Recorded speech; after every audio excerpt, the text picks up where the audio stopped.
jiru bineensi sun yoo fedhe bifa jabbii fakkaata yoo fedhe waan fedhe fakkaata manni sun bareedina irraa ka'e warqii fakkaata jedhan osoo warqii san laalu bineensi sun na afoo jijjiirama jette akkasin rakkadhee caaltuun sun na soqaa baate jette. Wallahi laazim garaana nyaatanii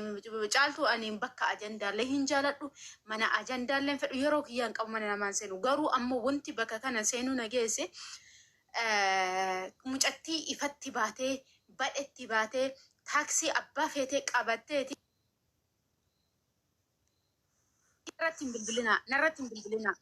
bakka feetetti bu'uu dandeessu hundi kennaayyuu bakka isin badhetti buutee bakka feeteen akka feeteen nama bira dhaquu dandeettutti nu bira dhufteeti hundi kennaayyuu abbaa galataa ta'uuf yookaan abbaa ajandaa ta'uuf yookaan mucattii tana akka waan bineensa afaanii baafneetitti hundi kennaa afaan dhayaa harka dhayaa nama arrabsaa kaan godhaa deemna dubbiin akkas miti gandummatti illee hin galchina dubbii mucayyoo tana kaasaa irraa jalqabarra namni arabattuu bilbilee nama godhee soqee miidiyaa irraa yuun baafne soqeetiin jedhe caaltuu tan baaftee wanti fedhe ta'e mucayyoo sanuu rabbi gargaare maanninatti ofii jijjiirtee rifeensa ofii isirraa cirtee rifeensi isii kun gogaa kardaada shiboo distiin dhiqanii harka keessanii yoo qabde ijoollee mana arabaa jirtutu hinja shiboo fakkaata rifeensi isii yoo harkaan xuxxe istaayilii jijjiirtee sammuun tuqamtuudha mucayyoo tana wallahi laazim ilmoo annama ilmoo qabu yaa rabbii kiyya osoo ilmoo dubaraa da'uu baadhe jedhe nama itti gaabu keessaa anamma akka hawwiitti carraa isii hirte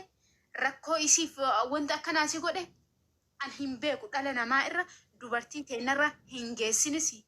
su'uudi arabiyaan illee tanaan nu haageetu antiya nafseetiya mucayyoon tun midhaan yoo jala keetteetiin jette afaan lamaa oli kaayattee hin dandeettu sanuu waan xiqqoo wayii yoo argatteetiin jette waan jiidha nyaattee hin dandeettu buddeen waliin nyaadhu amma ani ofii kiyyaa itti lolee jibbaadhe qeerroon afaan isaati itti loleetiin jedhe mucayyoon tun waan nyaattu garaan isii goga isiin godduudha. Ijoollee naannoo toora waggaa 16 yoo guddate diddam daa'imman akkasiiti malee akkuma miidiyaa irra jirtu kana lafatti illee akkanuma jirtu ijoollee xixiqqoo reef lafaa dhuftuudha xiinsammuun isii tuqamaadha nama jalqabarraa bismillaa ka'umsumarra haatiif abbaan gargar baanii mucayyoon tun mana ambaa keessatti rakkoo dhadhamtee guddattee gaafa biyya kana dhufteetiin jettu rakkoo akkasii dhadhamteertu. Nama jawween mana keessa ture nama hirriba hin qabne nama mana keessatti ji'a 3 muluu itti cufan nama maallaqa fi dhorkataniitiin jedhe namummosh nama yaani miindaa qabaattee birrii qabaattee waboo gargaartuu miti qabaattee yoo nu gargaarte nuyyuu taate maal namni ofii hin taane namaa taate bakki itti na aarse maal seete hawwi mi'ayyoon tun dhugaa damooza ji'a 7 kan madaamni ishii dhoggatte jawwee jalatti hidhanii jawweedhaaf qallabuuf sa'aatii oduu eeggatu rabbiin hima garuu as dhufanii suura hima dhufsanii birrii qabdii warra caakka sirbitumaaf ebe waa biraa homaan goon kutaa namaan arrabsitu daa'imattiin tun dhuftee sirbitemaaf ishiin bakka namni kumni tokko daawwateef hinaaffan qabee maxxansanii irraa haasa'an daa'imattii sana jechuudha. Wanti daa'imattiin tun kutaa keessan goota hin jiru arrabsite hin jiru abbaa barbaade deeggaruu mirgi daa'ima bakka daa'imattii. በጣም ልጅ ናት ግደማ ሰንቱ ልብ ቁጥር በናማ ቤኩቱ ጅራ ዳመቲ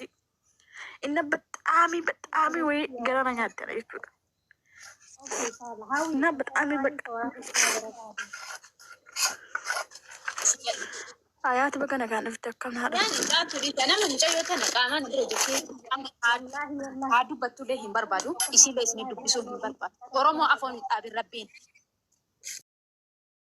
Ambelu bulali odo aram na kasiti darare rate odo gafa anim nuta bat na aram na kara darare rate garana nyatu be daa'imattiin tun oromoo tita basaacate be of da bakka na dhiisa oshin kaleessa jettu ani bakka ciisu dhugaa rabbi bidiribsin irratti shame'an ijoollee oromoo harka galtee gafa ishin akkasitti mirir jettu ofittan gadde odo aram na jeese rate jedhe dhugaa rabbi inna nama gaddisiiste nama rabbi duudina ajandaan godhatina Tuma irra na beekta tumarran wanti tumarran hidanii ila dhagaartani ani tumarra wanti na aarsu mee miyuutii qabadha billaalee ko an aaree jiralleedha garuu miira kiyyas bakka argaddu badhee baafachuun barbaane wanti na aarsee dhumarra jedhu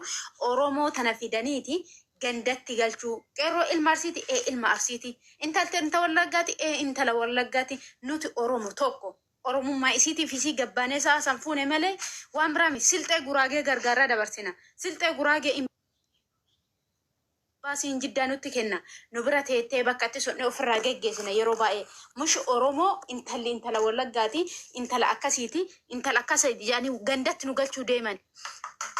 kanaaf oromoo ta'uu ammootu bakka yaani injiraami namni keenya wanta akkana kana odoo dhaabaniif ana hedduutu akkana bareedaa mucatti ammoo yoo dandeettan wallahi ta gargaaramtu hidhadhaa gargaara ankaawunti maatii ofii haa qopheeffattu isin dubartoonni akka dubartootaateetti ijoolleen namni maatii qabdani intala dubaraa qabdanii miti rakkoo isii irra gahi kun nurra hin ga'in ana irra hin gahin ilmootii irra hin gahin jedhaati gargaarsa maatii isii irratti gargaara nu dolcheellee mana kiyyatti hin dolcheen illee wallahi mana kiyya akka seentuun barbaadu danda'u naa uffattu hin uffisaa waan nyaadhu daa'ima qaban ilmoo dubaraa qaba ijoollee 3 mana keessaa qaba daa'imman xixiqqoo jechuu waan daa'imman tiyya nyaatti hin nyaachisa achi waan ufii uffadhu waan ufii nyaadhu bakka ufii buluun hin layya'u garuu ammootu maallaqa isii yoo isinii danda'ame iqaamama hojjettee mucattiin sun xiinsammuu haa yaalamtu nama jalqaballee haatiniif abbaan gargar baatee adda guddatee rakkoo hedduu argitee mana namaa keessa rakkattee mucayyoon takka Dubaayii turtee galtee biyya Arabaa oofte achii ka galteetiin jette carraa isii mana jawwee godhe carraa isii mana matatii godhe ijoolleen mana matatii keessa guddattan magaalaa ani keessa jiraadhu magaalaa ani keessa guddadhe baadiyaa magaalaa keenya mana matatii yaani mana kun ila siirii bineensa jawwee mana keessa qallabiin qabeenya horata wayii jiru mana waan akkasii dhageettanii jirtanii nama ilmoo ofii kana mataa isii irraa ciree dhagaartan nama ilmoo ofii kana mataa irraa cireeti jireenyi isiin gammaddee jiraatu jireenyi kiyya haa ta'u abbaan ilmoo ofii irratti hojjetu bakka hin jiraa miti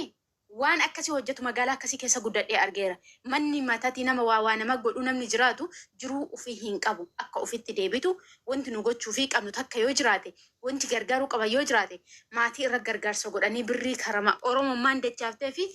iqaamaa dalagattee mucayyoon tun akka namaa taatee gabbaatee firii taatee dalagattee of jijjiirtee seenaa ofii haa barreessitu bultii bareeda haa ijaarrattu jireenya bareeda haa jiraattu waan akkasii. Lala wallahi oromoon keenya kun dhugaa rabbiin qabu sun amma yeroo akkasitti baallantee iyyisanii namni martuu birrii irraa qaba jedhe odoo waan isiin taatee fi akkaataa isiin wayita billaa itti fudhatan san isiin nafsi ofii gattee laala keessa yeroo san mucattiin tun dirtummatti qabaachuudhaa jechuudha daa'imattiin tun yeroo san akkasii kaameraa irratti qabdee achi otoo wallahi hirriba takka mul'in irratiin akkasitti osoo laallu bulle jechuudha. Yeroo sanuuf achi keessaa ba'ee amma asitti maaliif oolirraa na dabarsanii kiyyite sanoo qeerroo maal godhan isaan asuma deebi'anii manni keenya waajjiruu fi ajandaa godhatu barbaadu akka nama wayita san miidhamtee dubbataa jirtu godhanii ka wanti addaan kukkutaniitiin oofanii dubbatan. Asitti immoo isii yeroo san wanti isitti dhagaame ammasii gara biraatirraa natti na baasanii asitti maal miidhanii jechuudha. Yeroo sanis dubbatatee jirti dura anamee idaa namanarraa kafalaa sammuu keenyaa fayyisaa ani dalagachuu danda'a jedhaa jirti. Kana dhiisanii waan biraa haasaan uummanni keenya ajandaa barbaada waan ta'eef.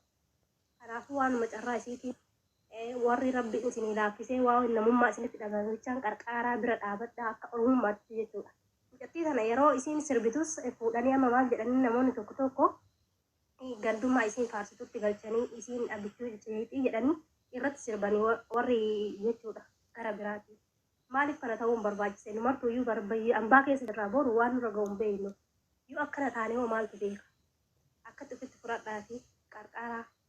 rabbiin nu